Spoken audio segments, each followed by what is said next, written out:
Hey, everybody. Welcome to another episode of the Dark Art Society podcast. I'm your host, Chet Zar, and we've got a great one for you today. Well, if you're an NFT hater, I guess you might really hate today's episode. But today I interview Jon Beinart from, he's an artist. He also has the Beinart Gallery in Australia. He's also the creator of the Toddlerpillars NFT project. And we had a really excellent conversation about the whole NFT thing. Even if you hate NFTs, you should listen to it, I think, because I really believe blockchain is here to stay. But everything's covered. I think we covered every angle of it, and it was really enlightening and informative. So hope you enjoy it. First off, I want to say that I keep forgetting to do this. Paul Komoda's got a Kickstarter. And let me see if I can find it while I'm talking about it. He's got a Kickstarter for his sketchbook. I'm looking it up. Hold on. Anyway, his sketchbooks are legendary. Anybody that knows Paul and is part of the art scene in LA, the dark art scene, Paul's sketchbooks are really amazing pieces of artwork. So if you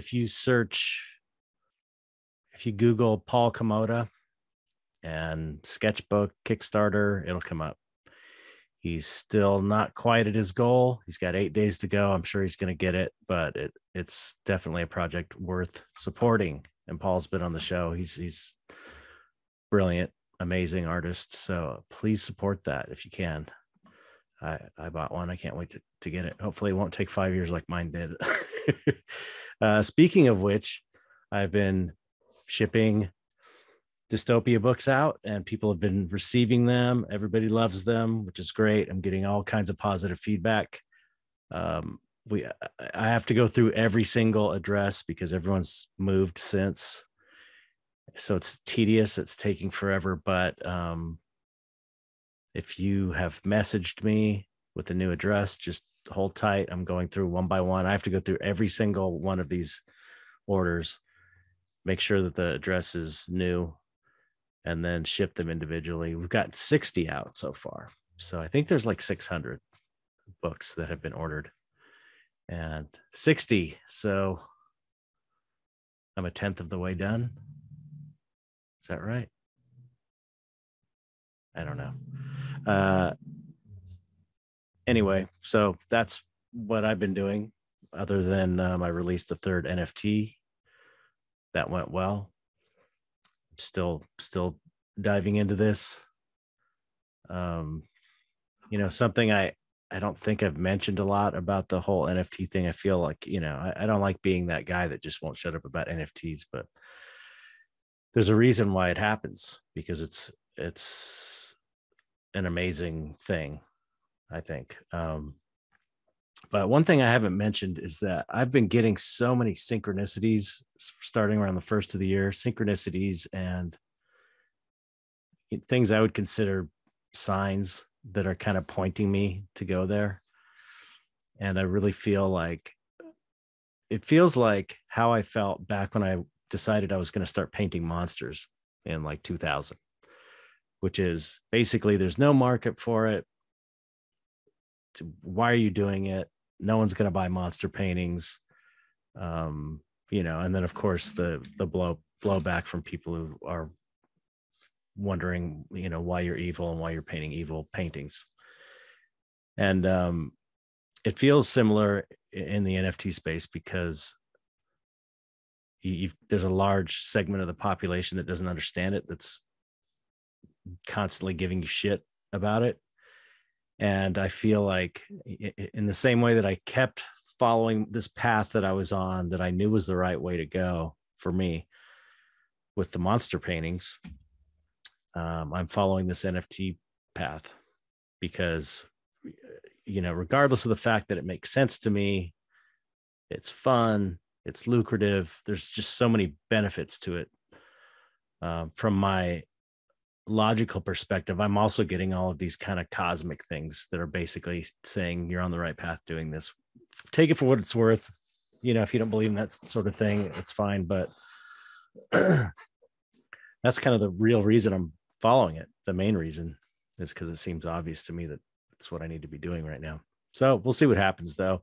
It's a gamble. It's a risk. It's dangerous. You have to be careful. But I just love it. So anyway, I think that's all that's been going on here.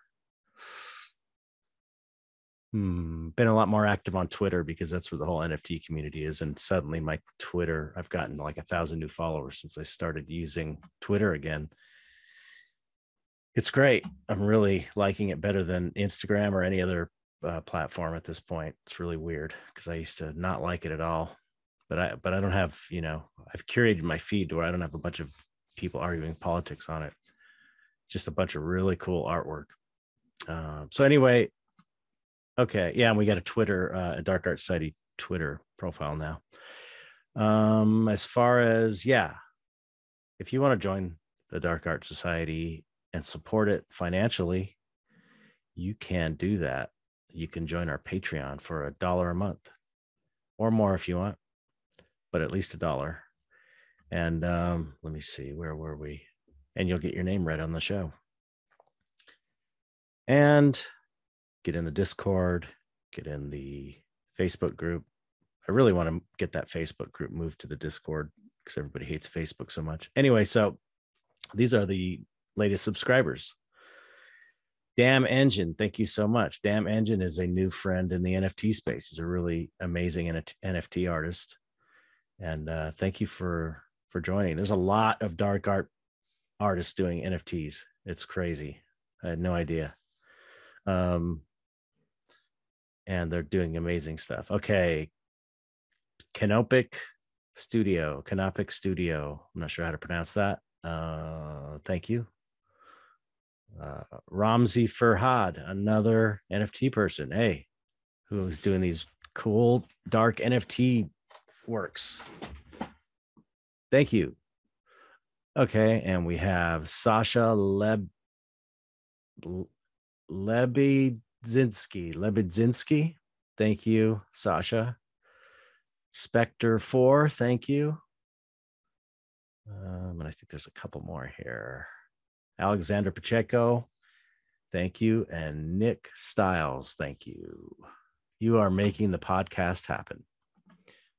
Let's see if there's any other news. I don't think so. It doesn't matter. This interview is what you want to hear, not the intro. This is a really great one, and I think it's pretty long.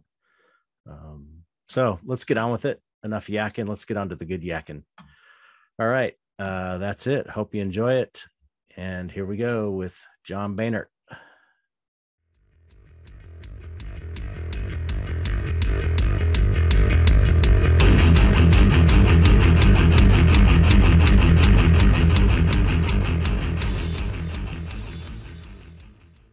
Hello, Jon.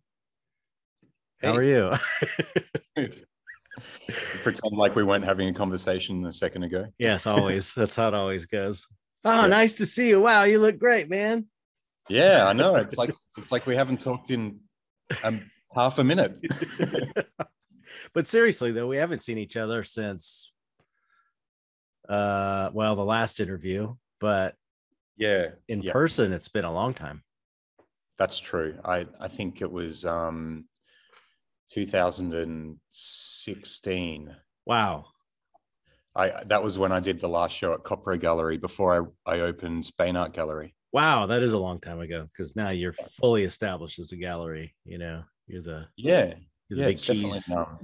Come a long way. Yeah, it was quite a journey. Yeah, that's one thing I always when you become an artist early on, you think, oh man, I want my own gallery, and then you get involved in galleries and you're like, I was like, nah, I don't want a gallery. No way. I'm just not good at that kind of thing. Or you have to be an administrator. You have to be organized.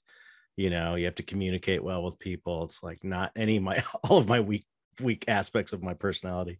I don't know. Your communication, I don't know. I think you have aspects of all of that stuff, but I think if you did run a gallery, you could kiss your most of your art time goodbye. That's for sure. Yeah. That's the biggest thing. problem. Yeah. Like, I mean, how much art have you seen me create recently? Yeah, right. Well, yeah, A little bit. I seen you create 10,000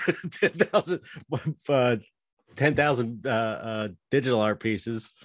That was my idea, but it was actually Tim Malloy who illustrated all of the traits. So yeah. Oh, okay, cool. Well, so you were administrating there, right? So you don't get to do the fun stuff, but that's how it always gets. Like I remember working for Rick Baker. He's he started doing all of his own work, sculpting, doing everything, and by the time I started working for him, he was lucky if he got to rough a sculpture out and then send it off to be finished and molded and painted and everything. And so it's like takes a lot of the fun out of it. But yeah, so you've been good. I love the marketing and the sort of administrative side of things as well, because I don't know, there's an art in that as well. Definitely. And there's a real passion in sort of making things grow through marketing and networking, and I mean, there really is. I think you've got a passion for that too. I mean, yeah, for sure. Right now, Yeah. When you believe in what you're selling, then you get at least for me, it's like I believe in what I'm selling, whether it's the podcast or dark art site or my artwork. So then it's like it becomes fun to try and come up with ways to creatively market. Exactly. And that becomes part of the whole thing. It's like, oh, this is fun. This whole thing is. You're gonna love that about the NFT space, because that's almost as that's as integral to being an NFT artist as it is creating the work itself. Yeah, like, man. Even more so than the fine art world, Yeah. That's one. I think I may have tweeted about it. If not, I was telling someone about it. One of the unexpected little side effects, because I've done 3 so far, was having to make these promotional videos to promote it, and cracking open Adobe After Effects and Adobe Premiere again after all these years. It's like, oh my God, this is so much fun to edit this little video together and make it like a cool collage and trying to be artistic about it. It's like another creative aspect of it that I didn't expect was going to happen, So that's awesome. Yeah. I mean, just to get it out of the way, you're successful, established artist forever. You started the Beinart International Surreal Collective. Josh, who we were talking to on the Twitter Spaces, was texting me. He's like, dude, that guy formed my early artistic, I forget how he put it, but it was like, that's how he learned about this whole art scene, was from your collective. He's like, I had no idea. So that was really cool. But anyway, you've got a gallery, you've got this amazing gallery, very successful. And now you have this hugely successful NFT project. And I'm getting into NFTs. Oh, and you've got a little chihuahua there. Got a chihuahua. Is that a puppy? She's the smallest chihuahua you'll ever meet. No, she's just tiny. She's 2 years old. How cute. What's her name? She's so cool. Peach. Yeah. Peach. She was just digging. She was digging on the ground, so I had to pick her up. But also I wanted to show her off. Yeah. She's adorable. Yeah. so anyway, that that's I'm assuming that everyone who listens to the podcast kind of knows all that stuff, because we covered it before, and we wanted to focus more on the NFT side of things today.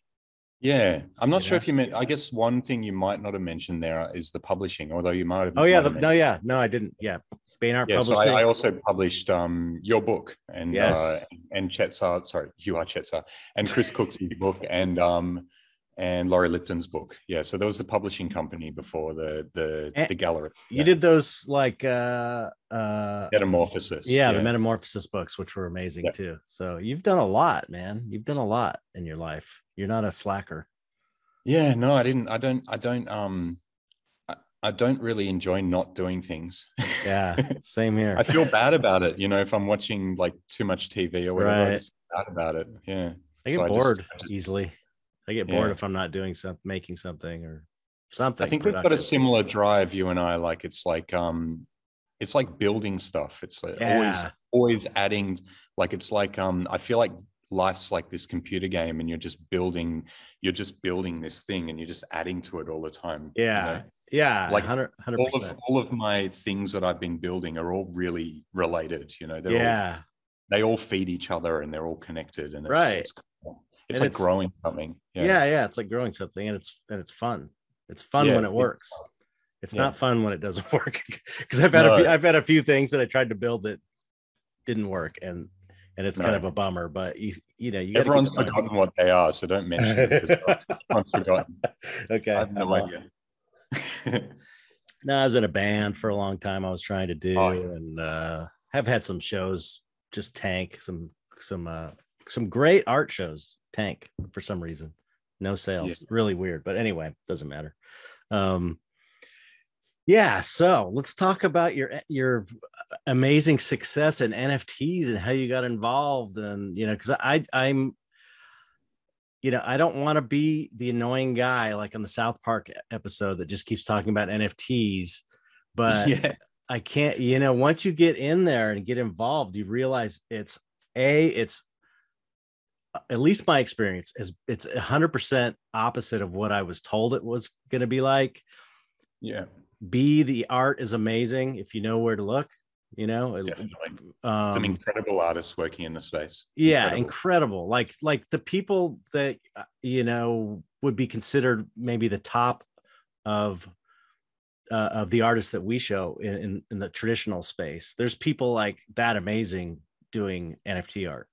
And a lot of people who have been going viral with their animations and their digital art for years, but have never found a way to monetize until now. Right. Like so many people who I've literally been following for like so long. I mean, obviously Beeple's like a prime example, but there's so many animators who have been going viral on Instagram for years, and the only way that they've made money in the past is through clients, Right. But now they've got their own thing. They finally have been enabled to make their own original one-of-one artworks, which is something that us painters and whatnot sort of take for granted. Right. Now actually make something that's commercially available.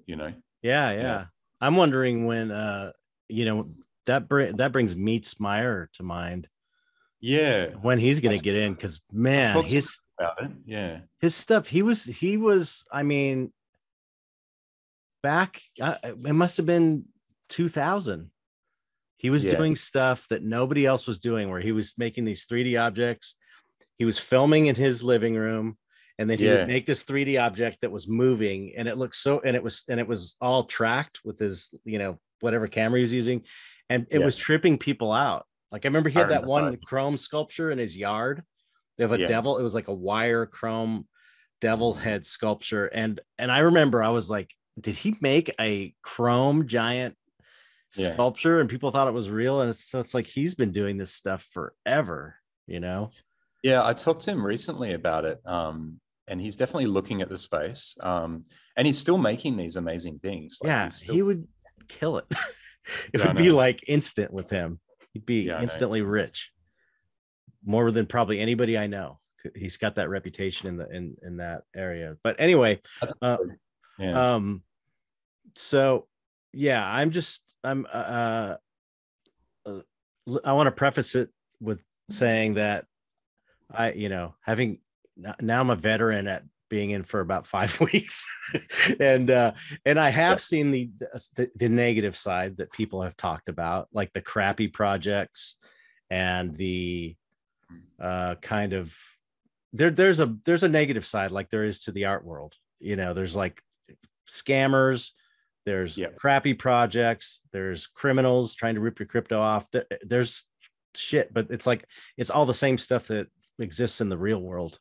So it's kind of like, what do you expect it to be perfect and not have any problems? It's this brand new technology. But I feel like from my experience, if you get into the right community and surround yourself with a bunch of amazing artists that are in it for, the right reasons, which is, making money is fine, but people that really want to put quality out and get excited about how the technology can inspire them creatively, because that's how I am. I'm so inspired creatively because of all the stuff I can do with my artwork now. Yeah. It's like it's giving me this new, I don't know, like a second. I haven't been this inspired about painting or creating artwork in general since I started painting in like 2000. I think we're on the verge of like we're sort of in the hype bubble phase of like almost like a bit of a renaissance, Right.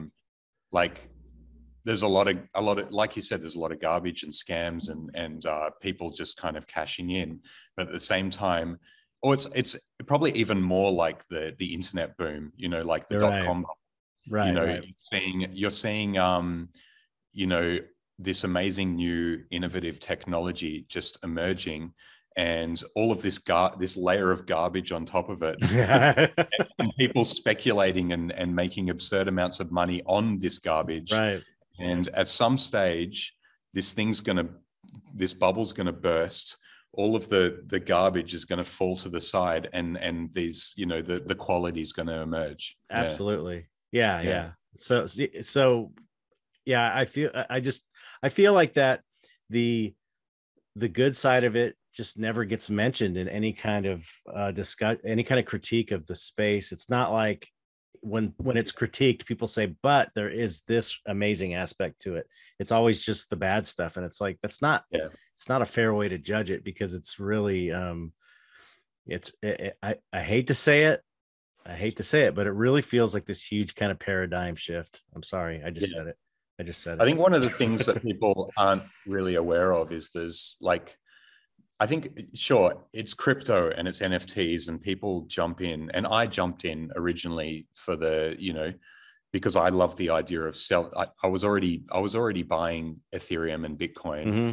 The idea of no longer buying Ethereum, but actually earning it with my art was just like super appealing. It's right. I want to accumulate this awesome asset that I think is going to, change the world. And there's a great sort of money-making kind of potential there.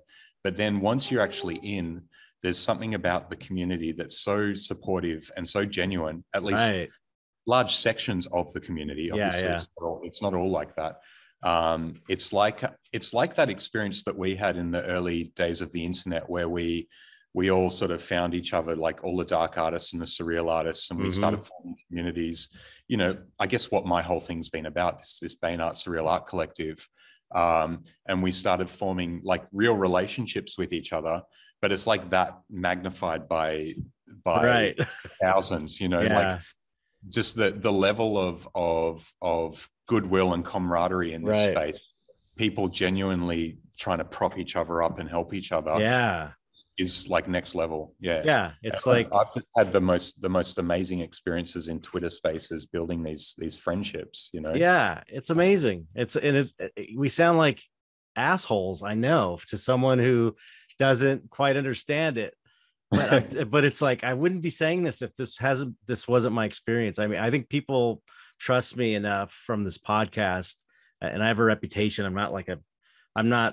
don't lie to my audience. I'm kind of an open book in that way. And I would never say something I didn't really believe was true. And so, but it's really as amazing as I'm saying. It's all I'm saying, I guess. It's cool. As bad as you're saying, and it's as amazing as you're saying. Right. It's like the world. Exactly. It's just, it's so big that it's gonna have a wide range of everything in it, because it's so huge. It's like giant. So so how did I got in as well? I started investing small amounts in crypto in the beginning of 2021. Okay. Not a ton, but enough to where I was like, wow, this is, this has done a lot better than the stock market that I got involved in at the same time. I like put some in the stock market, and then I put some in crypto, and it was like, come on, there's no comparison here. Well, you can multiply by factors of what, like 100 within weeks, but you can also lose it all overnight. Right. Yeah. I know. I think if you go for the bigger sort of what you would call, I guess, the blue chip kind of cryptos like Ethereum and Bitcoin. There's less volatility and less risk, obviously. Yeah, for sure. Yeah, I mean, I'm all in on Ethereum and Bitcoin because there is actually a gambling addict inside me that I don't want to wake up, like, because I got into crypto in 2017. Oh, wow. And wow. That's early. And I was doing what people call, I was playing the shitcoin casino, I was like, at the start, I was like, I came in through, Bitcoin and Ethereum. And then I was like, oh, but there's so much more gains that can be made of these, I guess, what are like penny stocks, these smaller cryptos that have the potential to multiply by 1,000 times. Right. But they also have the potential to go to zero, Right. and I went all in on that stuff. And admittedly, if I held on to some of that stuff until now, I would be a millionaire, but I didn't, because I kept swapping from one to another. Right. Yeah. I'd jump in just before things crashed. Yeah. That's what everybody does at first, I think. Yeah. So now, and I lost, I don't know, I was sensible enough to not put any money in that I wasn't willing to lose. Although right. Same. None of us really want to lose any money, but right. It didn't like I lost money during that period, like in 2018 when the whole thing just crashed. Mm-hmm. And then I kind of I guess that kind of stung, and I looked away. I just didn't pay attention for a few years. And that's when I should have been buying.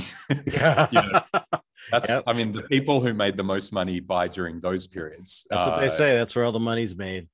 Yeah, because that's when Ethereum was being bought for like, $100 each, oh my God. Yeah. And that's, or less. But I didn't. And then I got back in mid to late 2020.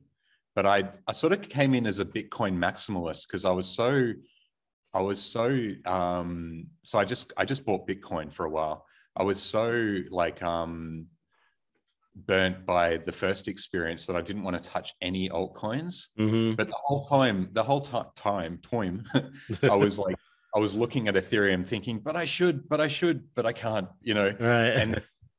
And then I eventually got back into Ethereum, and I was like, yeah, I reconnected with my belief that Ethereum is ultimately the one that's going to be the most transformative to our society. Right. And I mean, I guess other smart contract platforms probably will to some degree as well, but I feel like Ethereum's kind of like hit this critical mass. It's like, I feel like it's proven. I guess for me, the other smart contracts platforms are much more centralized.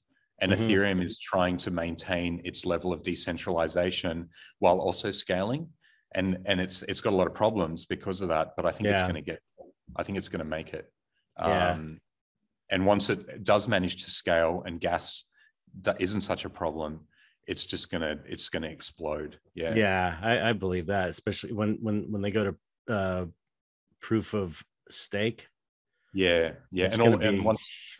Crazy. And the layer 2 solutions as well, once they're like fully adopted, it's going to take all of that weight off the base chain. And anyway, this is pretty technical stuff we're talking about. Yeah. But basically, I got really bullish about Ethereum. And then at the very beginning of last year, I decided to mint some NFTs. And somehow I managed to get onto Super Rare really quickly. Wow. I think it might be because of my connections through Beinart Gallery, to be honest. Oh, right. Because there were some artists on there who knew me from the whole Beinart thing, and they suggested to the people on Super Rare who were basically involved in the selection of artists that they should bring me on board too. And I hope it was on the merit of my work too. Yeah. I hope so. But I got on there and I mean, yeah, the money that I made from these animations of my oil paintings, because I didn't mint any of just straight reproductions of my art. I was minting like collaborative animations of my oil painting. So the elements were moving around. Yeah, those elephants were breathing and yeah, I want to do that so bad. I'm so excited to do that. Anyway, well, you've got the skills. But I went 50-50 with a friend who's like an animator. Cool. We did it together, and I mean, ironically, those things sold for like multitudes more than the actual original paintings did. You know, right? Because we're in crypto. You know, it's kind of it makes no sense. Well, it makes sense. Let me interject. One thing Josh says all the time. Josh Breckenridge is the guy who kind of got me into crypto and has been helping me with the whole NFT thing.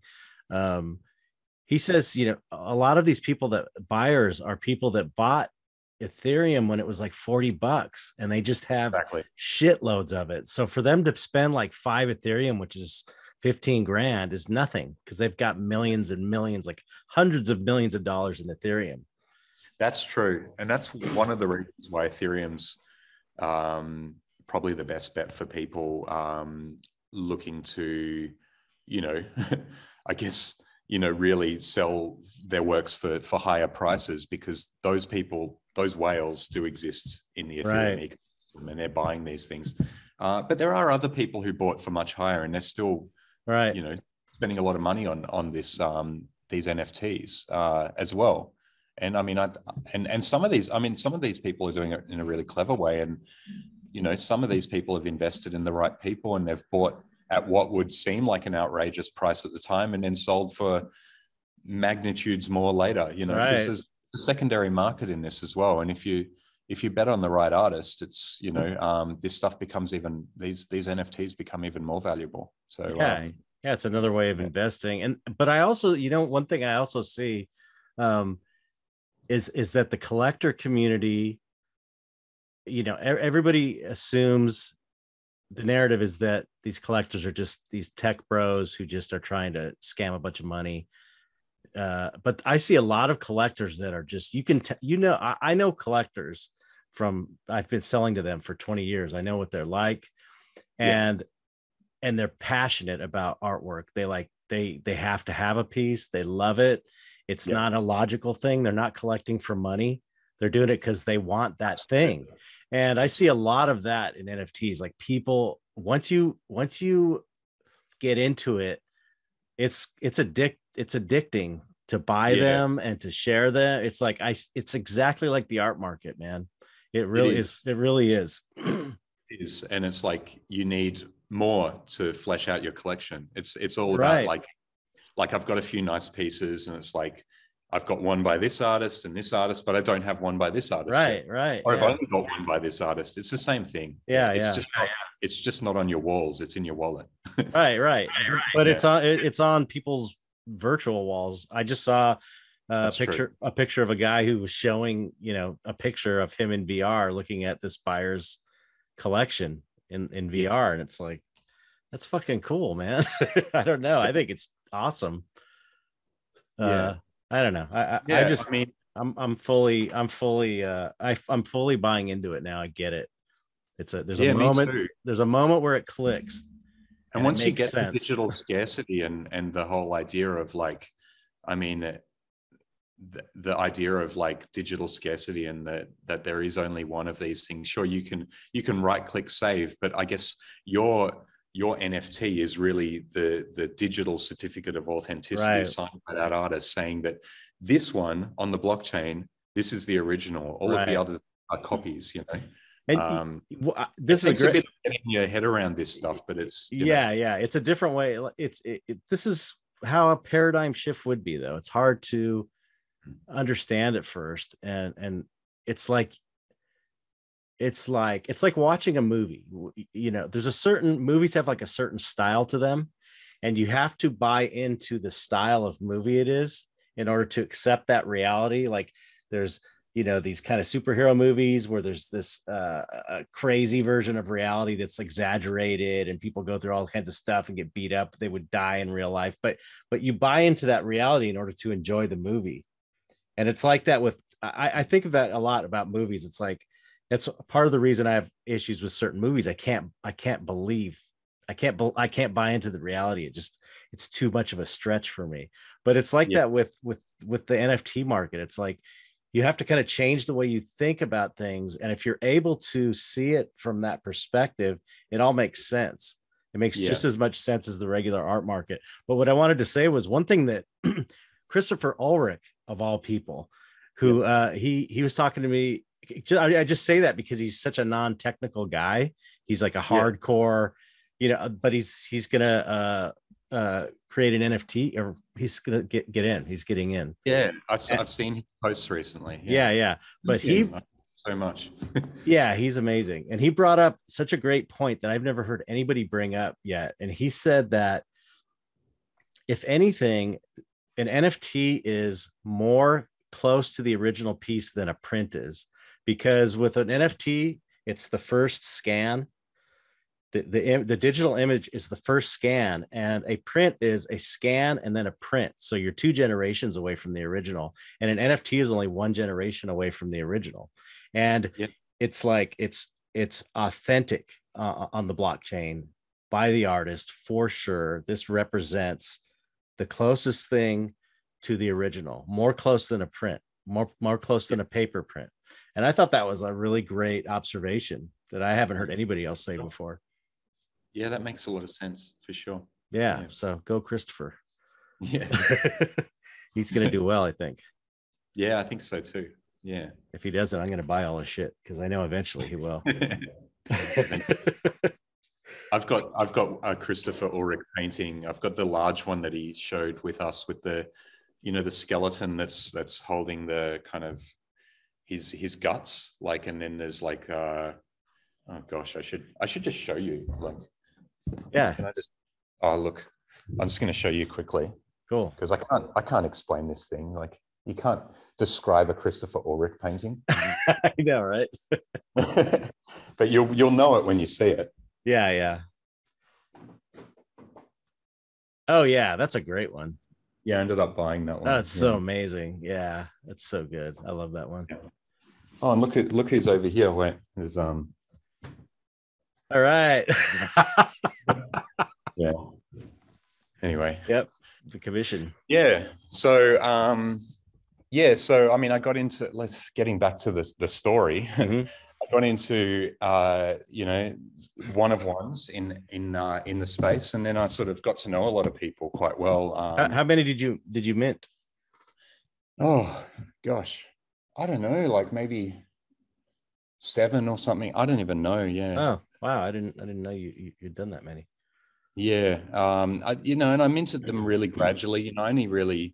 I generally only released a new one when the other ones had sold, or like I made sure I only had like 2 at a time. I kind of learned from a lot of the people who were doing well in the space that scarcity was really important in this space. Mm-hmm. I mean, I think it is in any market, but I mean, definitely even more so here, where you're looking at every available piece by an artist. And if you're seeing like this massive body of work that's all available, then it's kind of like there's no FOMO in that. There's no, like, oh, I can wait my time. It's like, or like these aren't really in demand, even if, I mean, we all have a body of work that we could potentially just mint, Yeah.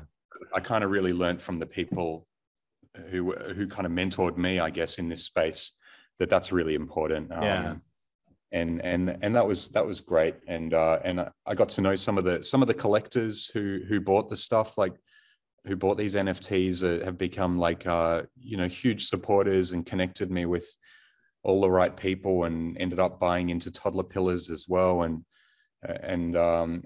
so many of the artists have been just incredibly supportive. People who I talk to regularly about all kinds of things, and just hang out with, in Twitter spaces. Like we a lot of the time that we're in Twitter spaces, we're not even necessarily talking about NFTs. We're just hanging out with friends, which has it's been really good. Like, I mean, we just went through the longest lockdown in Australia. Well, in Melbourne had the longest lockdowns in the world, right? We had 270 days lockdown. Wow. Over a period of 16 months. Wow. And during that time, I was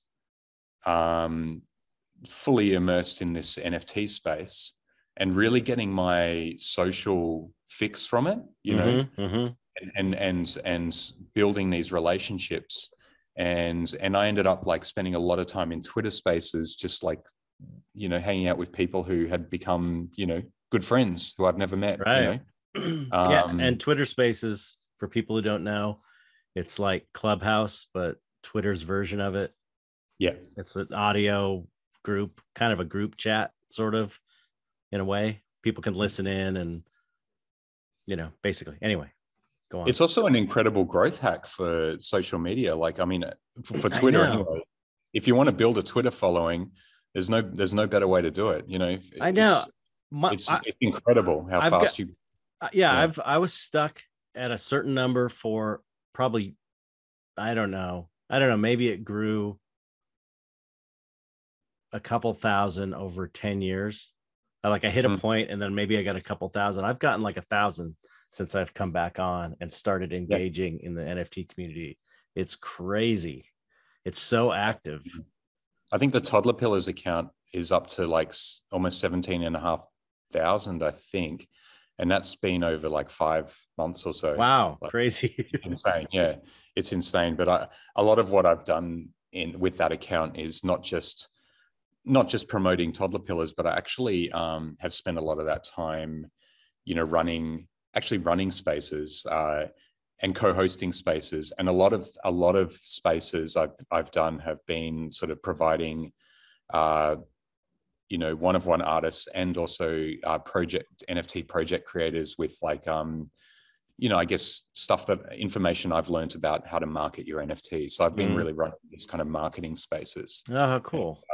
And that's kind of, I guess that's become a bit of a passion of mine as well, just sort of trying to help people sort of see ways to grow their thing in the space. Yeah. Yeah. It seems like that's everyone's attitude, that they at least the people I've come across, they want to help you understand, to work it better, to be involved. And it's, you know, it seems, you know, from the outside world, it seems like, oh, it's just part of the pyramid scheme. You got to get more people in to support your thing, but it's not like that. It's like, no, you know, me getting a bunch of Dark Art Society artists in isn't gonna you know, affect how my NFTs sell.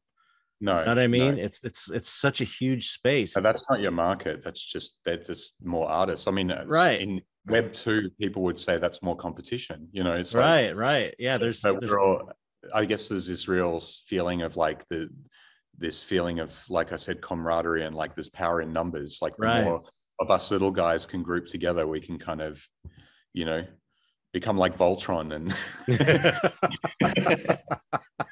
I want to be the head. Everybody wants to be the head. But anyway, so I've done that, and I mean, I've sort of done a lot of that just you know, with no expectations. You know, like it's not like I did those marketing spaces to sell Toddlerpillars, right? Right. But the goodwill that I've put out there really came back. You know, like I noticed that when we did release the Toddlerpillars,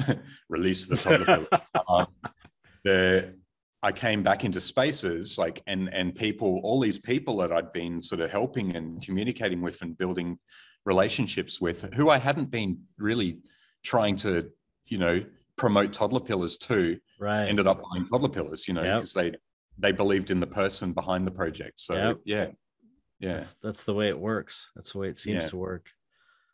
Yeah. So that's amazing. So how did the Toddlerpillars thing happen, and how did it take 10 years off your life? You mentioned, first off, some of it's come back to me, that some of those years are starting to return to me. Yeah. Okay. I have to ask you, like that at the time. I have to ask you this. Okay.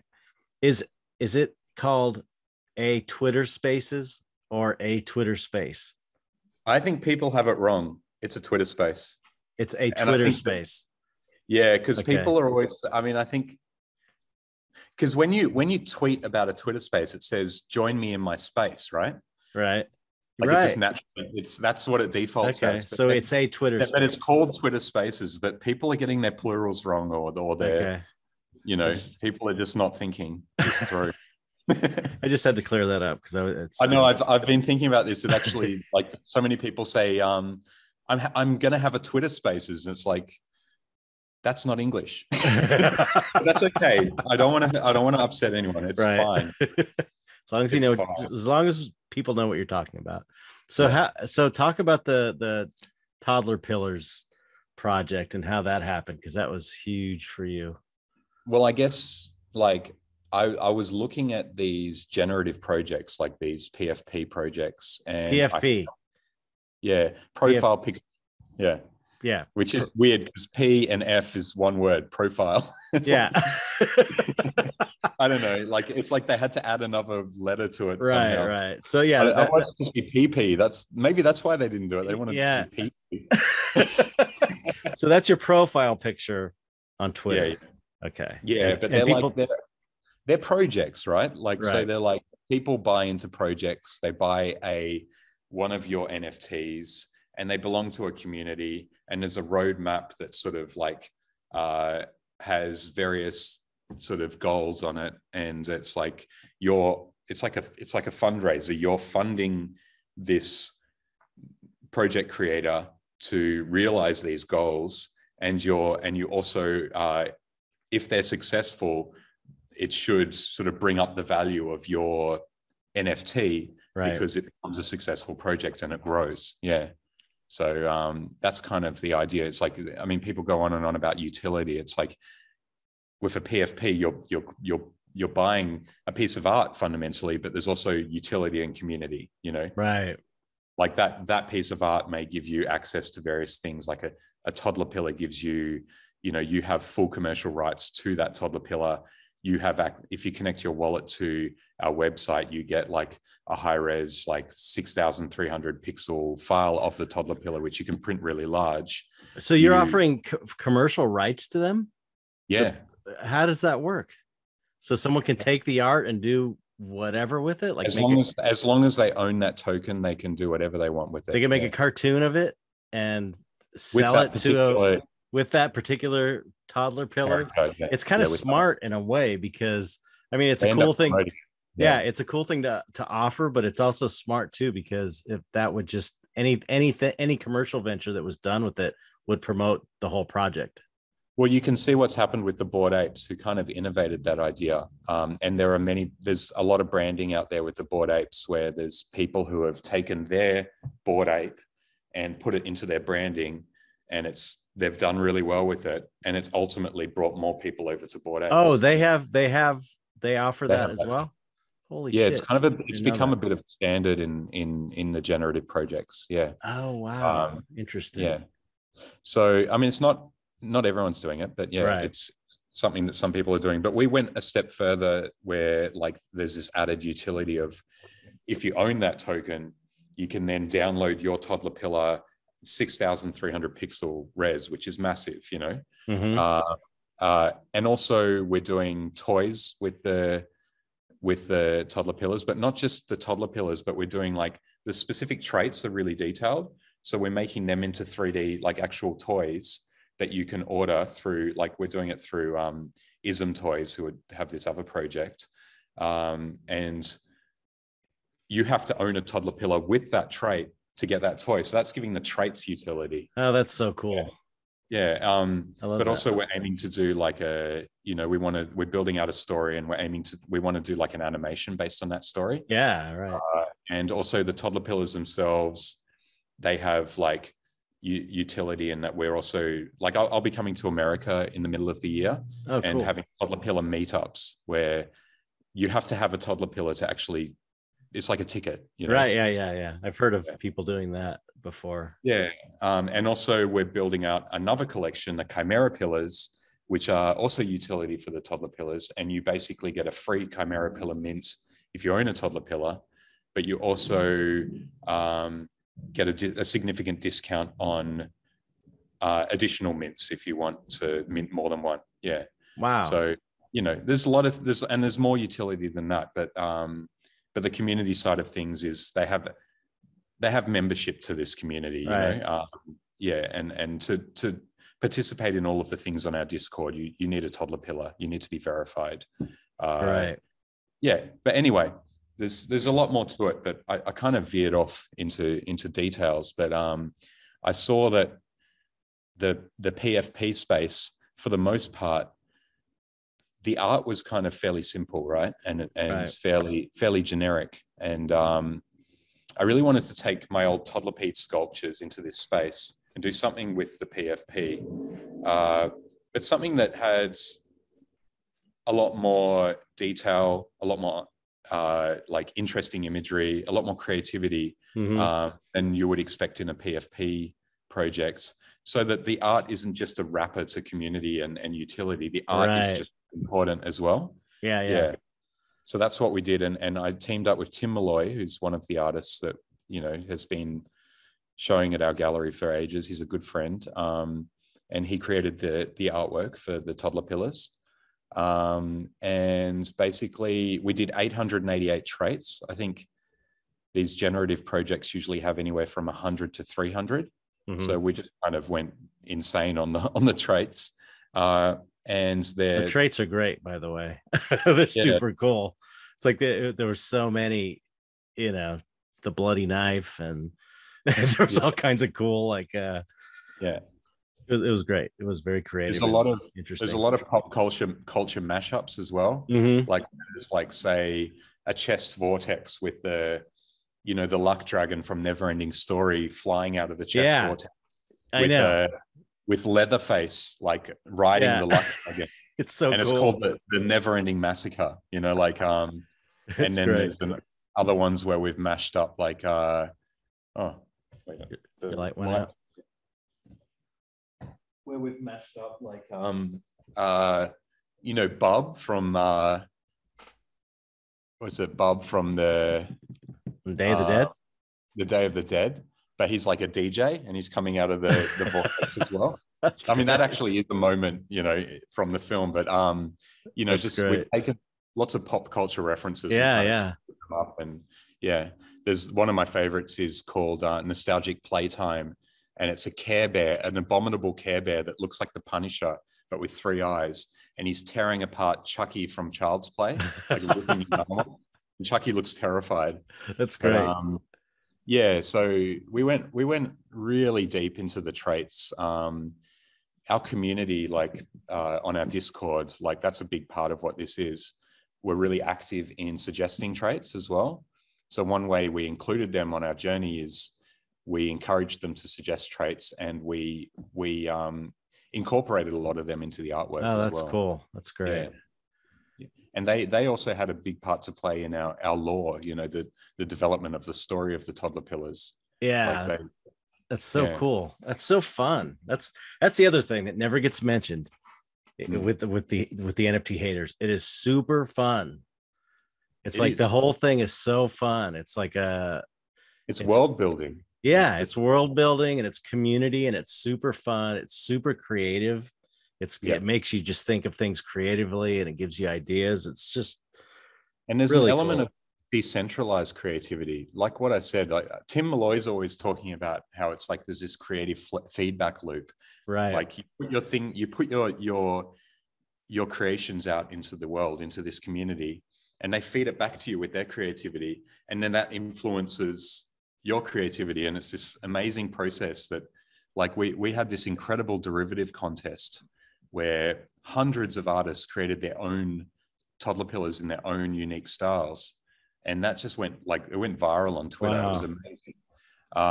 And a lot of those people ended up minting them. So there's like all of these Toddlerpillars, because Toddlerpillars are they're like open source. They're like, you know, like we own the Toddlerpillar project, but the idea is everyone's, you know, right? It's kind of like, super cool. Yeah, it's really fun. Yeah, amazing. Wow. So that, like, you mentioned to me before we started recording that you kind of have a second job now. Yeah, you have 2 jobs now. Yeah, I accidentally started another business Mhm. because as a one-of-one artist, you can like you're getting in the space as a one-of-one artist, as I originally did as well. If you mint something, really, you're just creating an artwork that someone collects, and then you can continue creating artwork or not. Right. You know, the artwork's sold. There's no other deliverables. It's done. Right. Like setting up a PFP project, like a generative project, is like it's like setting up 20 Kickstarters at the same time, like a Kickstarter on steroids, on a lot of steroids. And then but the rewards are never over. Right. Yeah. There's ongoing expectations. Yeah. Right. So you really want it to be something you're pretty passionate about. Yeah, because you're gonna be dealing with it for a long time, so you better enjoy it. Yeah. You know. So I mean, and you want to sort of hold on to some of the, like, Toddlerpillars made a lot of money, but you want to hold on to some of those funds to actually pay people so you can delegate some of these things, some of these roles, so that you don't actually lose your mind from stress. Yeah. Absolutely. Like, what's the point in making a lot of money and then trying to do everything yourself and falling apart? Yeah, there's a point. Yeah, there's a point where you can't do that anymore. Yeah. Okay, this is something that I've been wondering. How do you go about creating? How many pieces did you make for that project? So there were 888 unique traits. Right. There were 9,999 Toddlerpillars. How the fuck do you make 9,999 individual pieces of art? It's an algorithm. So it's a script. So those are computer. You are okay, because this is what I was wondering. You take like a base image and you tell the program, this is the base image. These are all the variants. And the algorithm will create the pieces of artwork. Yeah, but not just that. Randomly. You're defining the rarity of each trait as well. So just say you have, so let's just keep it really simple. Let's just say, just for simplicity, let's say there's 50 different eyes. So that's one of the areas is right here. Like the outline is all the same, right? On every single one. But just one layer. So the Toddlerpillars have like 19 different trait layers, but the eyes is one of them. So we listed all of the, like there was like a column, everything had to be kept really in an organized way on Photoshop, like in folders and everything. But and it matched up with a database that we created on Google Sheets. And there was eyes, and there was every eye that was sort of titled. And then there was the number of that particular eye, which made up this percentage. And that whole list needed to make up 100%. Right. So it's like, okay, this type of eye is super rare. There's only one of them in the entire set of Toddlerpillars out of 9,999. Yeah. And that adds to the, there's 20 of these. This one, there's 100 of these, There's, whatever, scaling all the way up to the most common. But together, all of those eyes need to make up 100% or 9,999. Yeah, got it. Yeah. And then you give it to the developer and you just say, just do it. Right. Okay. So, but how many assets, how many layers needed to be created to feed into the algorithm? Well, 888 in our case. But I mean, the individual variant pieces, because there's different things they're holding and there's different eyes. You said there's 15 different characteristics. There's 19 layers. 19 layers. They're all in folders, right? Or categories.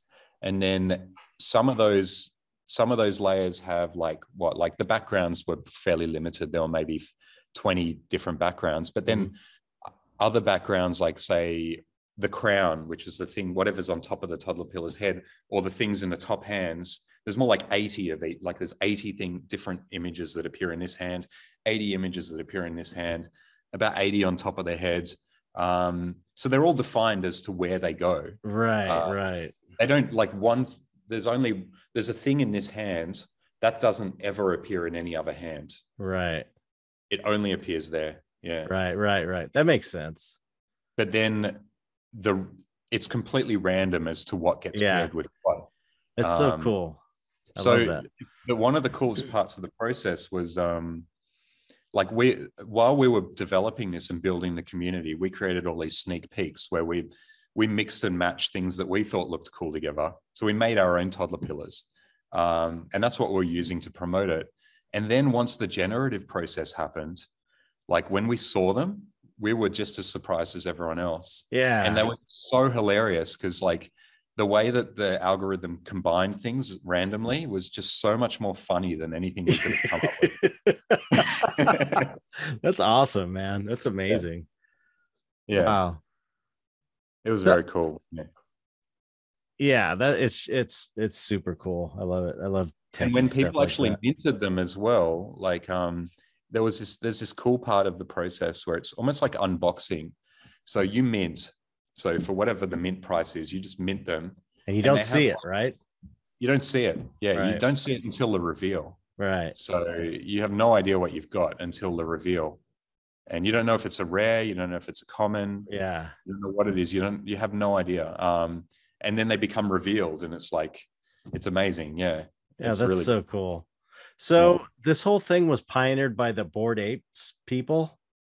No. So this whole thing was pioneered in many, many years before that. 2017, I think, maybe 2016. These sorts of 10K projects, I don't know if CryptoPunks was the first one. Oh, CryptoPunks. It was one of the earliest ones with this whole generative sort of. And that operated in the same way with AI and all that, the way that. Yeah. Okay. Okay. And they were given out for free. So that was like an experiment. They were airdrops. Shit. Yeah. So, wow. Some of those are worth millions of dollars now, right? Yeah. Amazing. Yeah. But there are other even earlier ones, I think, that people did actually discover like earlier versions of this, which are even more valuable. Wow. But now I think at this point, the Bored Apes is definitely one of the Bored Apes have surpassed CryptoPunks, which was never really expected at the beginning. But I guess the thing is, it just shows that CryptoPunks never went further than what they originally did to innovate or to build community. Right. There's still a status symbol. Like if you have a CryptoPunk, it's like, you're sitting on this valuable thing. It's like having a Ferrari but much more valuable. Right. but the Bored Apes have like a very active sort of community, of people who are all very supportive of each other. And, and obviously there's all of these celebrities who own Bored Apes now.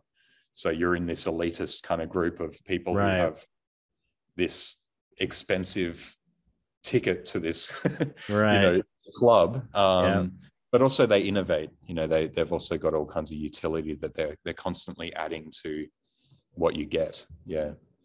Yeah, it's really interesting. It's never. I don't know. It's such a new thing that look at how long it took you to explain it. That's what what the problem is. It's like when you explain it, I think a lot of people will go, okay, I can kind of see that. That's not just like some dumb, crappy cartoon ape picture. It's like there's more to it. There's a lot more to it. So, and it's like the technology, if you don't like, the apes or the Toddlerpillars for that matter, if you don't like, or the CryptoPunks, it's like you do anything using that, whatever you think is a cool thing. If you're an artist, think that it's going to go way beyond art as well. Like the NFT technology is going to be as disruptive to all industries as the internet was. For instance, like there's a lot of bureaucracy that we use in society with our legal forms and the way we store information. It's like if we were doing that, for instance, if the deed to your house and your birth certificate and your marriage certificate and your passport was on the blockchain as NFTs, it's like you wouldn't be able to like mess with that or forge anything or like fuck or with lose that. it. You wouldn't lose it. Anyone could find it. But you can't edit it without that edit showing up on the blockchain. Right. Yeah. So it's like, it's all verifiable. It's actually really cool. And also, like, just say it was a deed to your house. You could then, like, every time it's sold onto the next buyer, that would also show up as a part of the history of that NFT. Right. So it's kind of like, it has and also there's the opportunity for cutting out the middleman. If it was done in this decentralized way one day, right, maybe you wouldn't need real estate agents. I don't know. Maybe the whole thing would be automated. Right. I don't know. People are speculating about how this technology can be used. And I guess the idea of smart contracts is that they're trustless. There are two parties without the need for a central storage point or like someone overseeing the whole thing who is the trusted party. Right. Yeah, it's amazing. It's an amazing technology. I know that this one of the criticisms I've heard, and there's many, is that what a dystopian nightmare it would be for all of these things to be on the blockchain and for people to have access to, see your information or where your bank is, what bank you're using, where you're sending things. And it's like, yeah, I mean, there's all these, it's so big. There's all these potentials for all kinds of shit, amazing and bad too. It's like the stuff will get sorted as the technology's adopted. It's just like with anything. It's not. It has a positive and a negative, because, for instance, if you've got a criminal trying to move money around, right, and the authorities have at least some insight into where that money came onto the blockchain, and they would be able to see every single thing that's happened with that money if they follow it. Right. It's actually like, how the money laundering kind of argument, or it's mainly being used for criminals. Right. Like, it's actually a really dumb way to to be I know it's all traceable, exactly. It's all public. But the privacy thing is difficult. For instance, if I like, there's the money that was made from Toddlerpillars, it's all in it's in a wallet, right? People can see everything that happens. They can see when I pay myself and Tim. They can see when I buy something with it, wherever it goes, they can see. And people, there are people who keep a close look on all of this stuff. And it's like, even though we're not like a publicly listed company or anything, we're a private thing, and we should really, if you think about it, it's not like they're public, they're shareholders of a public company where everything needs to be kind of documented and announced, but they can literally watch everything that happens. Right. Yeah. It's interesting, it's an interesting dynamic. I was just watching a video someone did of a crypto scam, kind of a rug pull that these influencers did, these douchebag YouTubers did, like a project that was a crypto, a token project. And it's like, you could see what this one guy did by his listings on the blockchain and how he just immediately sold all his shit. Like as soon as it went public for everyone else to buy, he sold it all really quick and just fucked everything up. And then they were like kind of going through his other listings, and it's like this is what he does every time. It's like intentionally being an asshole for his own gain. And it's like, it's harder to get away with if you know what to look for. You can kind of see what's going on, what people are actually doing. That's why anonymity can be a problem in this space. And I guess like people like us who are have staked our reputations on our art and our projects, because we are already known figures in the art world. And, people could track me down and actually come to my gallery and say, hey, you got my money. Right. It works. That kind of scam works a lot better if you're anonymous, Right. You know what I mean? Like, because you can literally just create another pseudonym somewhere else and just go and do it again, But there's a lot of that in this space for sure. You got to watch out. You got to be careful. Yeah, you got to. Yeah, it really is. Everyone says it's the Wild West. It really is the Wild West. Yeah. But it's exciting though, and it's like, do you want to live in the regular boring ass world, or do you want to live in like an exciting place where all this stuff is happening and there's risk involved, but the gains are potentially huge? It's like, it's just, to me, it's so fun. It's really, it's my kind of place, I guess.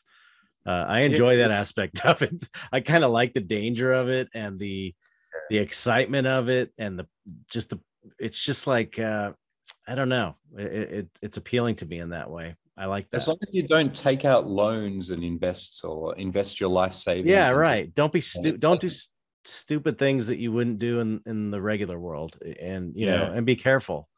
Because that happens, like people they get FOMO, they take out a mortgage on their home. Yep. They lose it all, and then they're just like, they're fucked. Yeah. But that's a stupid thing to do. It is. It is. Yeah. So, I mean, but there are people in this space who have literally started with like a couple of thousand who are now like multimillionaires. You know, like there's a lot of people who have sort of just played their cards right, or got lucky, Yeah. And there are artists who got in early who are now like stupidly wealthy too, Yeah. How often do you hear about that? Artists getting stupidly wealthy, I mean, in the traditional in the real world. No, it's that like, doesn't happen. Yeah. It's like, that happens to the top 1% in the real world, but right. This is like, it happens to a lot more people in this space for sure. Yeah. Yeah. It's, I've been building slowly doing the traditional business model of raising my prices slowly, 10 to 20% a year over the last 20 years. And it's like, I'm still not selling. I'm getting to a point where I'm feeling okay about what my pieces are selling for. And it took forever. And and I went in, and on my first NFT, I sold it for almost twice what the original sold for. Yeah. It's like, and someone put it, I think, in that Twitter space, in that Twitter space that you were in, I think. It's like, or maybe you said it, that it's like artists are finally getting paid what their work is worth, actually. I don't know who said that, but I heard it. Yeah. It was, it's kind of true. It's like, that's what we should be getting, but it's not happening. It's because a lot of the bigger buyers bought Ethereum when it was a lot less expensive as well. Or they've made such gains in this space that they're not thinking about the US dollar conversion when they're doing this stuff. They're like, okay, I have hundreds of Ethereum. I like that artwork. I will spend a few Ethereum on that artwork. But there are some of these artists, some of the real pioneers in this space, like some of the earlier artists, are selling their works for like 100 Ethereum each. It's just like mental, Wow. Which would be, how much is 100 Ethereum?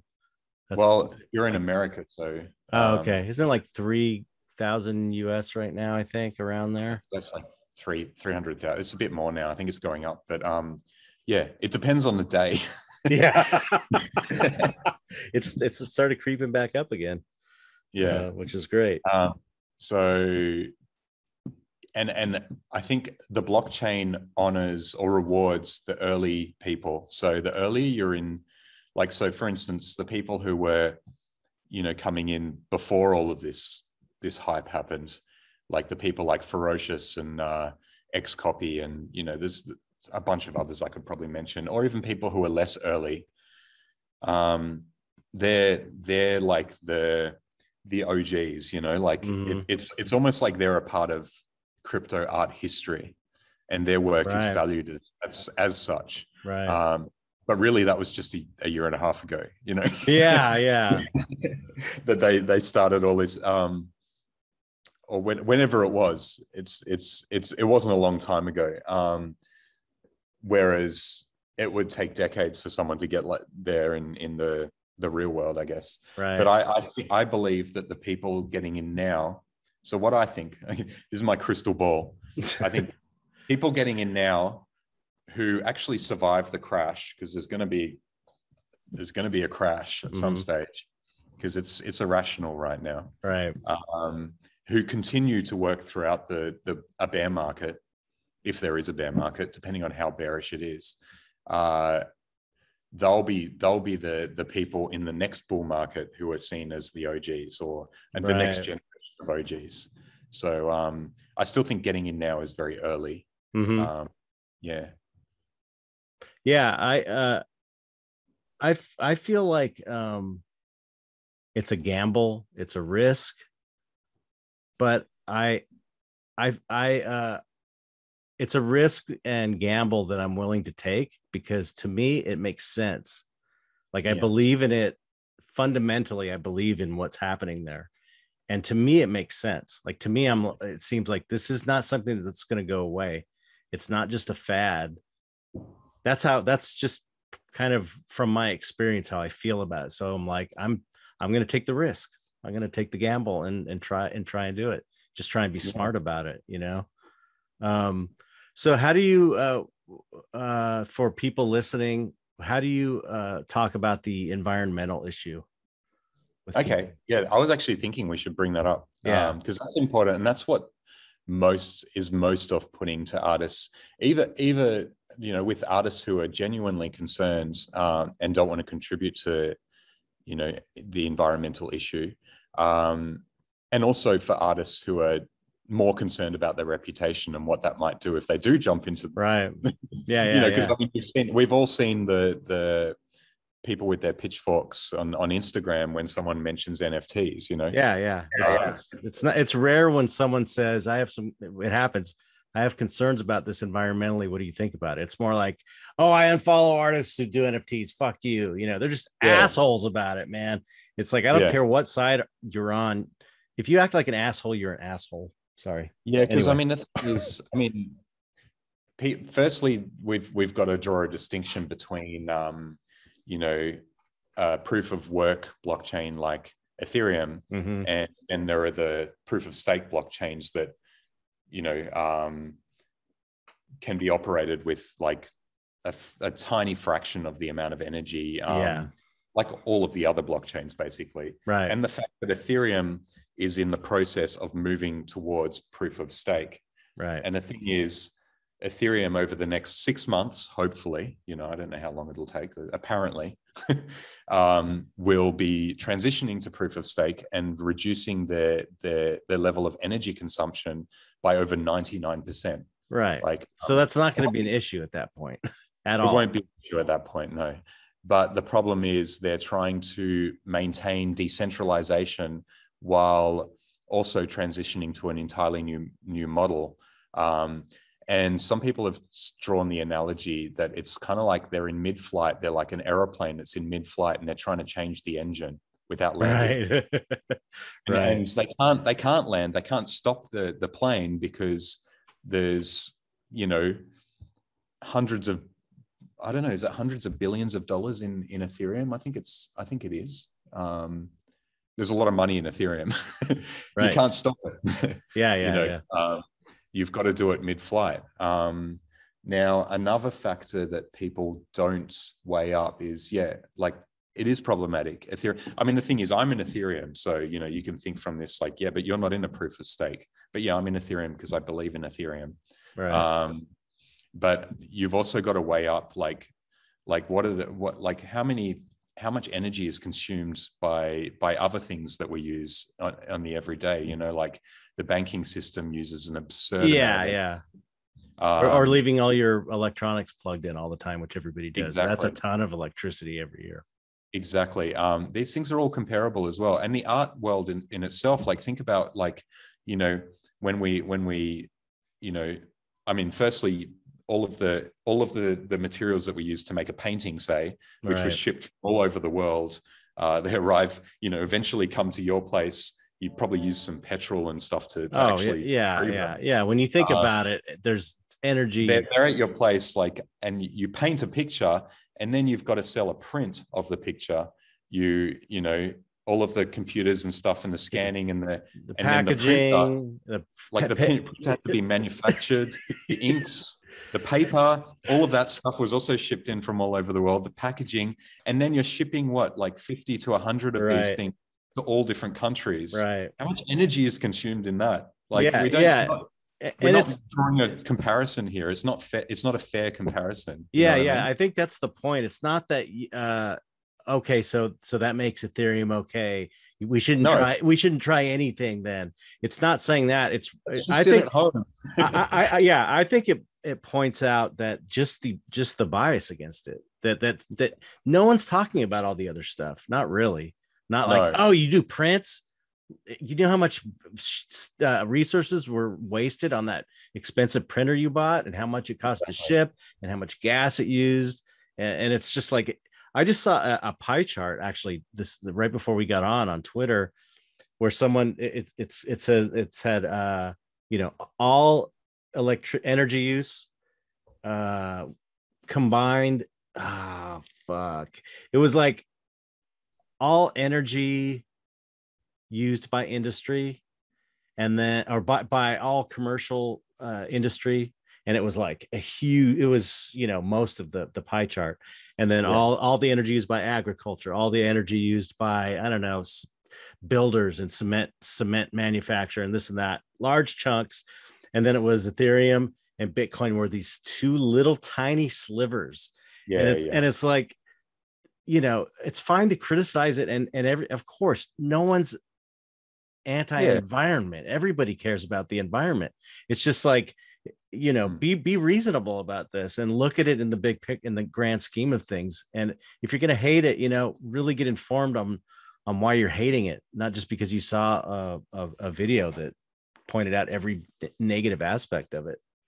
One thing that Tim Malloy, our artist for the Toddlerpillar project, keeps saying, and whenever this stuff's brought up, is like, point to one industry that is working towards reducing their energy consumption by over 99% over the next 6 months. Right. Just that's not a thing. That is what Ethereum's doing, Right. So they're actually doing something about it. And I think to make that viable, people need to actually use it as well, For sure. To make a viable solution. And that then has the potential to solve all kinds of energy consumption issues in the long run, as far as like, definitely, like if it really disrupts the banking system and all of these other industries, banking uses shit tons of energy compared to blockchain technology, and there's a lot of there's a potentially upending the whole banking industry, and getting rid of that whole thing. So yeah, I mean, there's a lot of arguments there, but I think it's naive to say that it's not a problem. It is a problem, right? But luckily, it's also a problem that people are working to, like, a lot of smart people are working to solve over a short period of time. Right. In fact, when Ethereum was created, that was a part of their roadmap. Ethereum 2, which they've actually rebranded it. Right. They've changed the name of what it's called, but at that point, it was like Ethereum 1 was like the experimental phase with the proof of work, and then they were always going to move to proof of stake, not just to make it more scalable, but also to make it environmentally friendly. Right. So that was always the long-term vision of the founders of Ethereum. Yeah. There's also the point that could be made that, I don't know who I heard this from, but somebody said it's like, or I think it was from that Proco video. Proco does a pretty good NFT video explaining just the principle of NFTs and collecting and stuff. And he said it's kind of like complaining about politics, but not voting. If you're just turning your back on the NFT world and not getting involved, because you can get in there and you can support a chain that is environmentally friendly. I know a lot of people who do that. Like the Solana, is like each transaction uses like slightly more than a Google search. Yeah, and you can there's a lot of them. And the more you push for that, the more people are going to try and deal with it. The more pressure that these people have. So the best thing you can do is get involved and try and push it that way. The problem is people are so uneducated and so biased against it that even if you mint on Solana or even Tezos or one of these things that just have almost no environmental impact, or relatively no environmental impact, or very little. And you mentioned I'm minting on Solana and I'm minting an NFT. If you have like what, 500,000 followers, they're going to like, and you can even say like it's on Solana, there's almost no environmental impact. They're going to slaughter you. Right. They'll pull out the pitchforks and they'll come for your blood, and it'll be because of the environment. Right. Yeah. They don't really, it's not really understood, I guess, or they'll just think you're talking shit because they read somewhere that NFTs are destroying the planet. So yeah. And the other thing that I hear is that one of the big criticisms is all the people stealing art. People can steal your art and mint it. It's like fucking people steal art all the time. I know just about every one of my artist friends have had their work stolen and put on t-shirts by some company in China. And and how do you deal with it by everyone bombs their page, the fans. It's like that's how you deal with it in the NFT world too, I imagine, is you call them out and but all these things happen in the traditional art market as well. There are ways to see if it's the authentic thing on the blockchain, though. I mean, for instance, was it minted originally by the official Chet Zar wallet, or was it minted somewhere else? It's like, okay, well, it's minted somewhere else. It's not Chet's original. That's a pretend one. And you don't even, you go to the website and see what the official link to the OpenSea or wherever it is. Right. Yeah. So I mean, I don't know. There's a lot of great rebuttals to the arguments you always hear, at least enough that they're worth considering and thinking about and putting it in perspective, because it's just like, I think a lot of it is climate anxiety, because everyone's freaked out. I'm freaked out about the environment. Everybody is. It's like scary as shit. So it's just like, it's a place to put it. You know what I mean? It's like a place that you can just put it and express your anxiety about it. Unfortunately, it happens to be the one place where artists are finally getting paid what they're worth for the first time in all of history. I know. It's like finally artists are getting their due finally. And then they're just getting shit on by people who don't really know what they're talking about. It's such a bummer. Classic scenario, isn't it? It's like, of course. Of course. Exactly. We're used to it. I mean, I was like that at first. I was one of those assholes. I didn't like go out and really get into it, but I definitely, said it was the fidget spinner of the art world, and that it's bad for the environment. And now I feel stupid because of it. It's like, that's okay. That's what I have to live with, because I was a dummy. I didn't do my research. I just believed the hype. And but that's okay as long as you get there. Yeah. I think there's one last argument that I've read, and against the environmental kind of argument with Ethereum in particular. Now, Ethereum itself obviously is an energy is a high, there's relatively high energy consumption for Ethereum because of the fact that it's proof of work. But if you look at the effects that NFT minting and usage and transactions has on that overall, it doesn't have a hugely significant effect. Ethereum's being used in millions of different ways. Right. Yeah, it's a tiny fraction. The NFT market is a tiny fraction of it is actually a significant amount, but it's like running Ethereum. It has this, like, running Ethereum and all of the things that it does. It kind of has this sort of baseline level of energy consumption, and the amount of activity on top of that, it does affect it, but it doesn't affect it significantly. So you can't say any one thing. So if you took Ethereum out of the equation, if you took NFTs out of the equation, the energy consumption would be slightly lower, but you can't say, like, I think a lot of the stats that people see is like just saying, okay, this is what Ethereum consumes, so that must be that's NFTs. They're not, you can't weed all of these things out. Right. So that's it's kind of, it warps the data, I guess, because it's not like, you can't like compare energy consumption on Ethereum to what the NFT impact is. Right. Yeah. So that's another thing that's kind of, so when people come up with these crazy stats or this data, it's often inaccurate because for that very reason. Yeah. Right. Yeah. Yeah. And that's the, I saw a statistic that said, or someone was, or I don't know, I read it or something, that Ethereum uses less energy than gaming. Gaming uses more energy than the blockchain does. Gaming, worldwide gaming.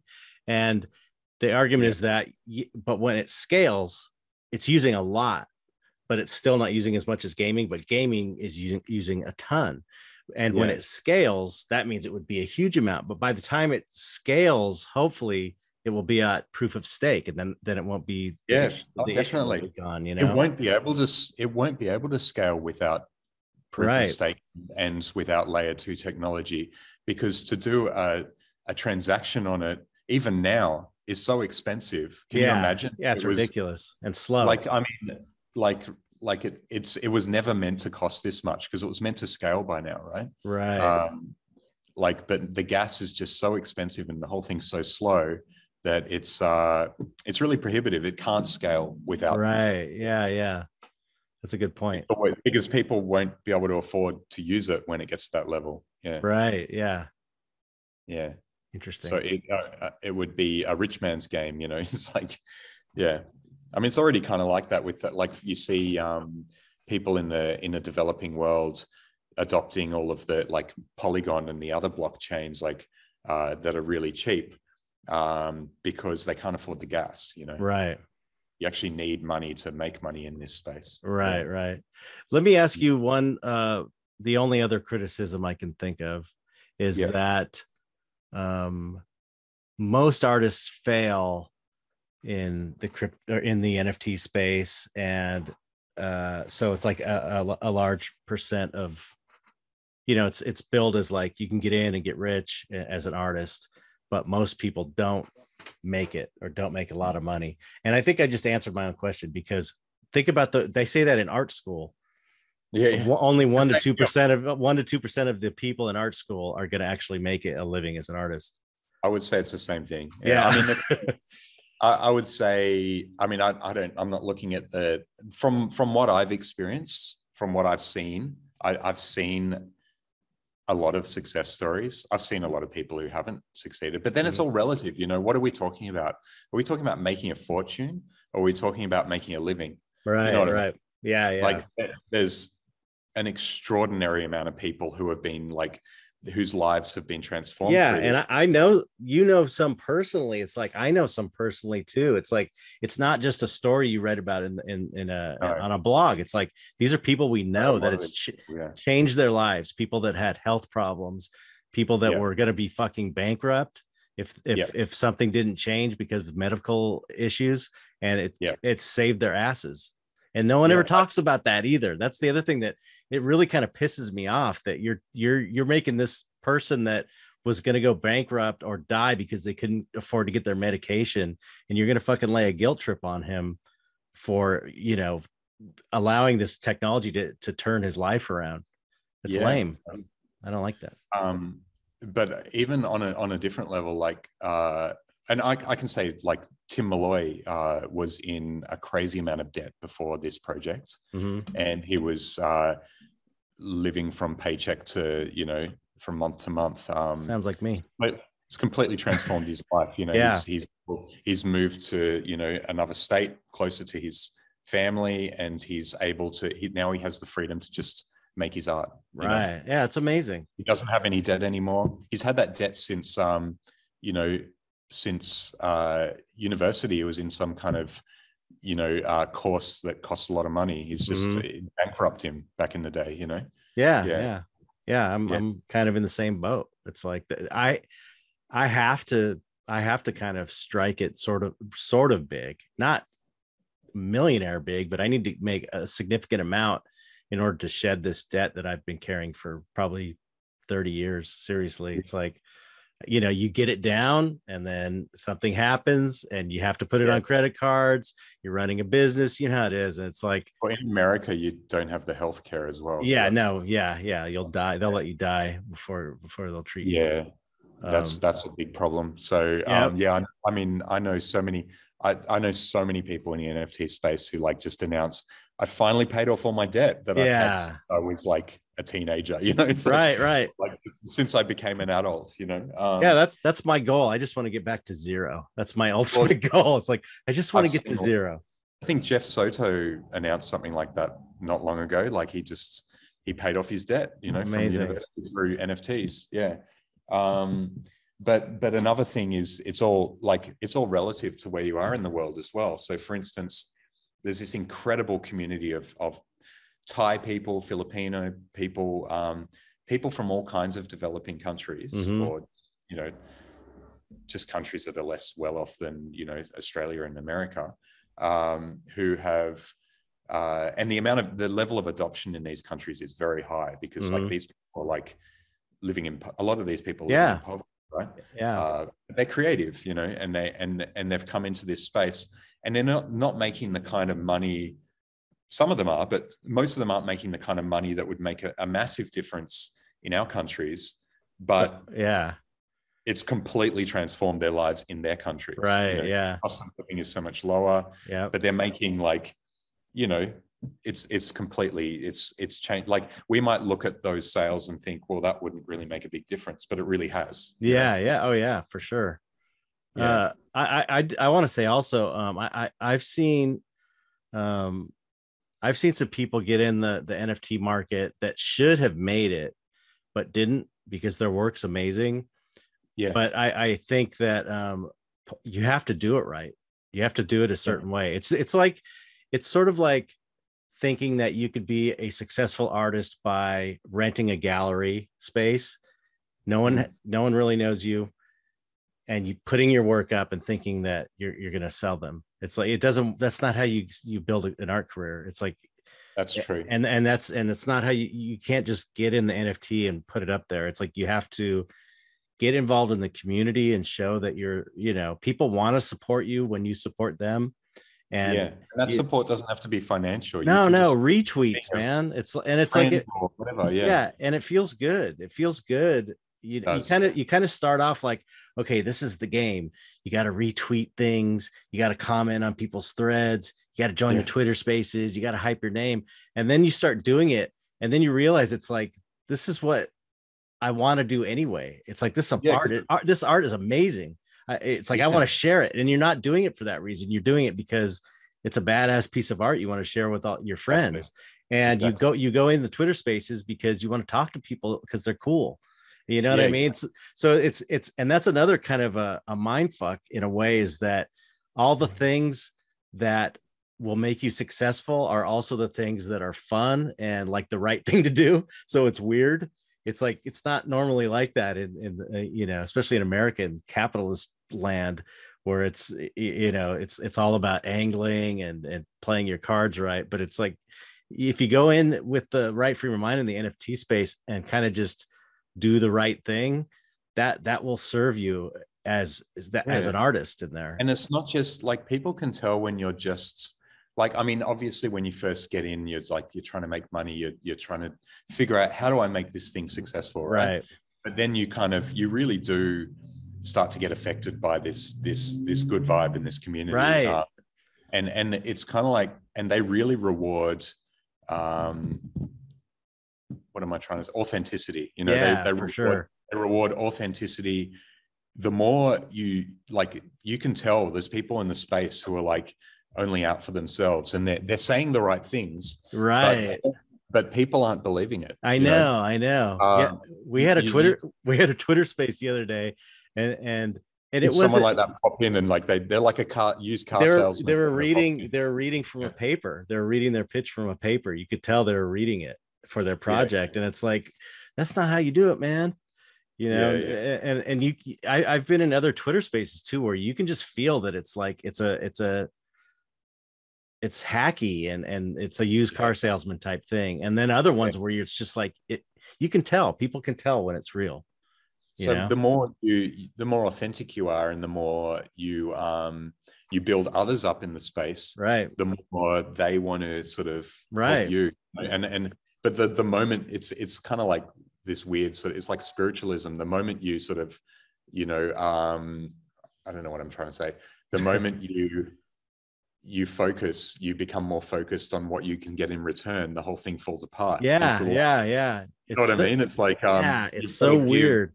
You've got to give with no expectations, or else humans can sense this shit. Unless you're a sociopath and an right. Because I think there are some incredible sociopath / actors who could probably convince For sure. people. Yeah, for sure. But most of us are not that, you know? Yeah, absolutely. Yeah.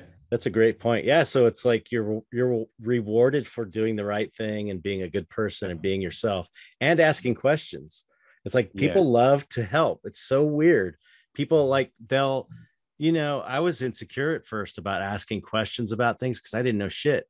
And everybody just wants to answer them and help you. They want you to ask questions. It's like they're waiting for you to ask questions so that they can help you. It's such a weird, it's so different. It's kind of like a culture shock at first. You know, you think, is there some ulterior motive here that everyone's so cool and helpful? Am I missing something? And it's like, it's not. When you're amongst the right people, it's a really kind of amazing thing. It's a really beautiful thing. We should host a series of host and co-host a series of Twitter spaces for dark artists in the NFT space. Definitely. Absolutely. That'd be really fun. Like just a general forum for, you know, our people to come and share. For sure. Yeah. We were talking about that actually, about maybe doing something this week. I was talking to Josh about it last week. So we're totally down for sure. That'd be great.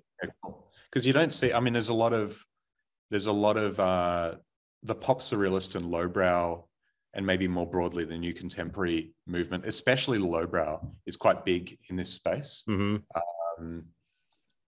But the dark art, it's around, but they haven't necessarily teamed up together and sort of formed. I mean, that's you. That's what you do. You know? Yeah, I'm ready. They were waiting for you. You know, I've seen a few little spaces that say dark art and NFTs, but just a few outsiders sort of trying to get. I mean, it's wonderful that they're doing it, but there's usually not much of an audience because they haven't had the right facilitator yet, or the right people involved. So it just needs to grow. Yeah. That was the other thing that struck me is how many amazing dark artists there are that I'd never heard of in NFTs, making really cool stuff. I thought I knew all the dark artists being in the community, in the Dark Art Society. It's like I thought I knew everybody. It's like, no, there's a whole bunch of people doing this digital dark art. It's amazing. I mean, they've been outside of the art worlds. They've been the outsiders. Right. The art, the gallery world is just not interested in digital art for the most part. Yeah. You know, how do you even monetize that? How do you collect that? Like until now. Yeah. I remember going to galleries when Cam DeLeon, who was all digital at that point, and us going together, like trying to get into galleries. And I remember, big galleries just turning him down. Like, we can't sell this because it's digital. And it's like, that dude's a genius. He's really a genius. He's amazing. His work's incredible. And just to be turn away guy like that, it's a real shame, but now there's a place for all these people. That's the other thing that's amazing about it, is it's all these digital people. There's a home for them now, and a way to earn off of it. I mean, it's part of the reason that I transitioned to physical painting, is because it's like I tried to do a digital business at one point, like a service type business doing digital effects, and I couldn't really make that work. And then I was doing my looping animations, but I couldn't. And I did that DVD, the Disturb the Normal DVD, and that's sold, but I didn't make that much money off of it. It cost a lot of money, and you sell them a couple a week. You've got rights to those. Yeah. Don't you? I mean, those loops. We're going to get you onto rare. We have I to get know. you on super rare. I'm waiting. I just need Oh my God. to up-res them. I think those you could probably pay off your debt with a few of those loops. It's just like, I don't know. I believe. That's kind of like my plan. That's been my plan all along, is saving those for when I get on a really higher end platform, you know. Yeah. Well, I know those will go. I know those will go. Someone about getting you onto super rare, but I have a fallback plan as well. So okay, cool. I found another artist actually says he knows someone at super rare and offered, and again, a successful artist, just was a fan, and we got talking, and he's like, oh, I know someone, I'll put in a word for you. It's like, I got 2 people putting a word in for me. That's awesome. Oh, they're probably all putting a word in to the same person. You know, there is individual. I'm not going to say who it is, but there's an individual who's in charge of those decisions. Yeah. Oh, okay. Yeah. Well, that's great. Yeah, I'm super excited. I bet you know, he's being hit up by people from all angles. That's awesome. Yeah, I'm just waiting. I've got I've got all that digital work, and I've got so many ideas for other one-of-ones, like all digital. It's like I'm going to go back to I'm so excited, just creatively. It's gonna be so much fun. Yeah, I'm excited too. Yeah. And if you can take some of your favorite paintings and actually just a little bit of animation, a bit of movement, a bit of breathing, some sound effects, whatever. I started doing that. I started doing that in 2012 for the documentary, or 2013. You still got those files? No, it's like, no. But I started, and I was like, I don't have time to do this, because I know how to do it. I know the program well enough. I just didn't have time, because those were going to be the transitions between the scenes in the documentary. Yeah. But now there's a reason to do them, because I mean, seeing any of those kind of classic, the ego death painting, moving, the guy, the Grim Reaper meditating, floating, and just it's gonna be. What I love about that too is super fun. The painting from the NFT, because it's like the painting isn't original, and then the NFT, if you manage to change it through animation or something, right, it's a new original, you know. True. Yeah. It's its own thing. That's a good point. Anyway, we've been going a long time, but I don't know if I'm just so excited, and I know you've been doing so well. Congratulations on your success. It's amazing to see. And I know that you know how exciting it all is. So I think it's cool that we're able to talk about it and hopefully get other people to at least consider it, because it's, like I've been saying, I don't benefit from this. If anything, I'm going to get shit for talking about it. So I'm doing it because I want to help people, artists, basically, because a lot of artists listen to this podcast. Yeah. So I'm risking the important work, really, because you are risking your reputation, but that's how much I believe in it, though. I haven't done a lot of that, to be honest. I stopped posting about it on Instagram and Facebook, because I was just like, okay, every time I mention it, I bleed followers. It's kind of like, so I just decided to build an entirely new thing over on Twitter, and it's okay, this is my NFT world. Right. This is my everything else world. Yeah. That's kind of what I've been doing too. But except for the podcast, I've been talking about it a little bit. Just because, like I said, it's I think it's important for people to, if nothing else, it's important to understand, because it's coming in the future. Everything's going to be related to it. So you might as well learn about it. But man, the opportunities for people, especially artists who are good but never quite got a foothold in galleries, it's like, this is the place for you if you do it right. Absolutely. I'm gonna have to get some water. I guess we're gonna wind up now anyway, but well, I'm thirsty and have been for a long time. Okay, well, John's getting water, and I'm too lazy to edit, so I'm gonna keep talking. I'm gonna talk about his nice house, his little Chihuahua. You can see the little Chihuahua going by. That is the smallest little Chihuahua I've ever seen, I think. Okay, John's got his water. I need to. So cute. Can you see her? Yeah, so cute. Yep. She's amazing. Like, she's so amazing. I'm obsessed with this animal. I've never loved it. I've never loved an animal this much. Yeah. How could you not? It's so cute. She's amazing. Yeah. I was a cat person before her. She Oh, completely me. Yeah. yeah. I love cats, but Lisa's allergic to cats, so we can't really have them. So we had to I've go with just dogs. never like had like such a deep sort of. How can you not with that face? We used to, we got we used to own, we've owned 4 Chihuahuas. I grew up like in the 70s with a Chihuahua named Reggie. But my family now, my wife and kids, it's like we were getting Chihuahuas, and then one of my kids brought a pit bull home, and then I just fell in love with pit bulls. Because they're so sweet. They're the coolest dogs. They're just like the crypto market. They have a bad reputation. Everyone thinks they're evil and horrible, but they're actually the sweetest dogs. It's just like NFTs. They're only the ones that were mistreated that have that kind of and there's when they're mistreated, when they've got that kind of scary and they're super strong, so when they do get fucked up they can seriously do damage. That's what it is. It's like they're just built, but their nature in general is so cuddly. Oh, look at that. Oh my god, she's totally got her head up against it. She would fall asleep. She's got no thinking in her brain. She just falls asleep in whatever position that you put her in. She's actually not very intelligent. Oh my god, she's so cute. You don't have to be intelligent when you're that cute. No, the intelligence would take away from this. Her survival technique is cuteness and lack of intelligence. Anyway, we started getting pit bulls and rescuing them because they're always in the pound too, because people otherwise we would still be hooked on Chihuahuas because we love Chihuahuas. They're amazing. I think you had both when I visited. Yeah, that's right. We had Bella and Tatsu. Tatsu. Yep. Yeah.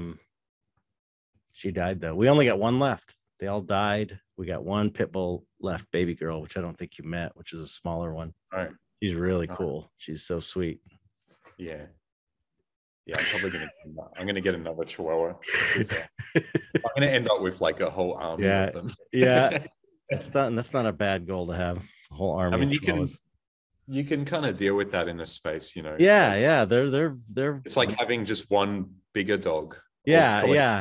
No, like Tatsu was, especially when he got older, he stunk. He had skin rashes, he shed, the house stunk because of him. He was a great dog, but Chihuahuas are they're so small. They're easy to deal with. Their turds are small.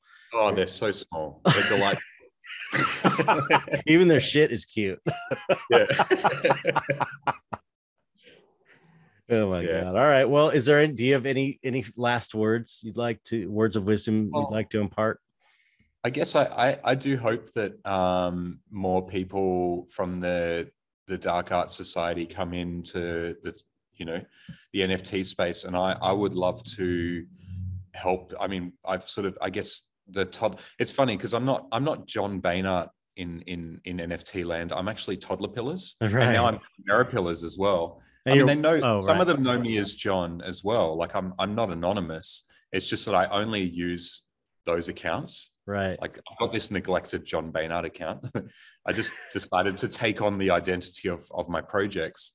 But I would just love to host spaces for dark artists, and just, I guess, I've built up a significant following in this space, and I'd love to help our community out by, highlighting different artists. I'd love to do that with you, and I think that would be really cool. Absolutely. Yeah, let's do it.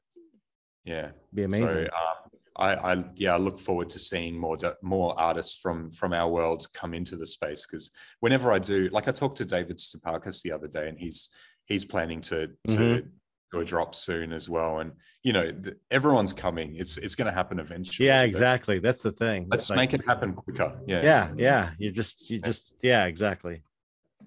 Yeah. Very, very wise words of wisdom. Well, thank you. It was great talking to you. Great catching up again, man. A super fun conversation.